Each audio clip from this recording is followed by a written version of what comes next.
தீனா காலையில எல்லாம் சீப்போடு வாழைப்பழம் வாங்கிட்டு வந்தல, ரஸ்தாளி வாழைப்பழம். அதெல்லாம் எல்லாம் என்ன பண்ணீங்க? அப்படியே தான் இருக்கு. போய் எடுத்துட்டு போ. ஒன்றா ஒரு சீப்பா? ஒன்று வேணுமா ஒரு சீப்பு வேணுமா? இல்லை, ஒரு தார் எடுத்துட்டு வா போ. தார் அது சாப்பிடுவீங்கன்னு தெரியும். உங்களாட்டெல்லாம் வச்சு வச்சு பார்க்க மாட்டேன். வச்சு பார்க்க மாட்டீங்க, வைக்காமையும் எல்லாத்தையும் முழுங்கிடுவீங்கன்னு தெரியும். ஆமாண்டா, சாப்பிட்றதுக்கு தாண்டா வாங்கிட்டு வருது. அது என்ன அளவு பார்க்கறதுக்காக வாங்கிட்டு வந்து கேட்குறேன். அது நீங்கள் மட்டும் சாப்பிடக்கூடாது, எல்லாரும் சாப்பிடணும். டைனிங் டேபிளில் வைக்கதாண்டா முடியும். நீங்களும் அது வச்சு அடுத்த செகண்டே முழுங்கக்கூடாது எல்லாத்தையும். ஏன் சொல்றீங்கடா? உனக்கு வேணா நீ எடுத்து சாப்பிட்றா. வாங்கி அங்கே போய் எடுக்கிறதுக்கு என்ன இருக்கு?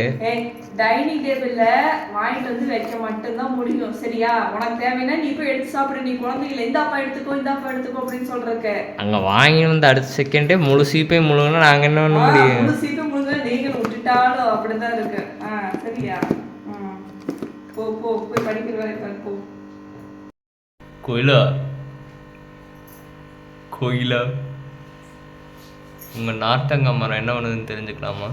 அதான் எலுமிச்சம்பழம் ஆயிடுச்சு. அது அன்னைக்கு சொன்னாங்க, பார்த்தா இது எலுமிச்சம்பழ மரம் இல்லை நார்த்தாங்க அப்படின்னு தான் சொன்னாங்க. ஆனால் அது கடைசியில் பார்த்தா அது நான் முன்னாடி தான் பார்த்தேன். கொஞ்சம் பெருசாக வரைக்கும் நான் நல்லாவே போய் அத்தனை இடம் போகிறேன் வர நாய்ஸ் வரைக்கும் நான் பார்க்கவே இல்லை. கடைசியாக பார்த்தா அது நார்த்தங்க எல்லாம் எலுமிச்சம்பழம் ஆயிடுச்சு. அது 10 காய்க்கு மேலே நல்லா ஓரளவுக்கு வந்துருச்சு.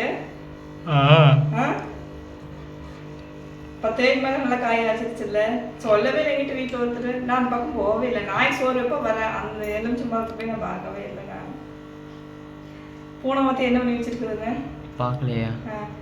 பூனை விட்டதுக்கு ஃபுல்லாக எல்லாம் அந்த பெட்ரூமில் ஃபுல்லாக எல்லாம் அது வந்து நம்ம உள்ளே இருக்குன்னு தெரியாமல் நம்ம வீட்டை கூட்டிகிட்டு போயிட்டா ஃபுல்லாக எல்லாம் அது டாய்லெட் போய் வச்சிருச்சு. அது டாய்லெட் போய் வச்சிச்சுன்னு தெரியல. அன்னைக்கு ஏன்னா அடுத்த நாள் ஃபுல்லாக ஒரு வேளை எளிதாக செத்துச்சு. மக்கள் ஃபுல்லாக அங்கே பூரா எல்லாம் நாஸ்தி ஆயிடுச்சு. அப்புறம் உங்கள் அப்பா தான் கண்டுபிடிச்சி அதெல்லாம் க்ளீன் பண்ணோம். பார்த்தா சமையல் ரூம் லாஃப்ட்லேயும் வேலைவே அது எல்லாம் வேலையும் பண்ணி வச்சிருச்சு. தீனா இப்போ இந்த வீடு பெயிண்ட் அடிக்கிறப்ப தான் வந்து ஃபுல்லாக எல்லாம் எடுத்தாங்க. இதெல்லாம் பூனை இப்படி பண்ணி வச்சிருக்கேன். அப்புறம் அது வந்து பூனை இப்போ வீட்டுக்குள்ளே ஓடுறதில்ல, வெளியே வந்து கத்துச்சுன்னா அதுக்கு வந்து பால்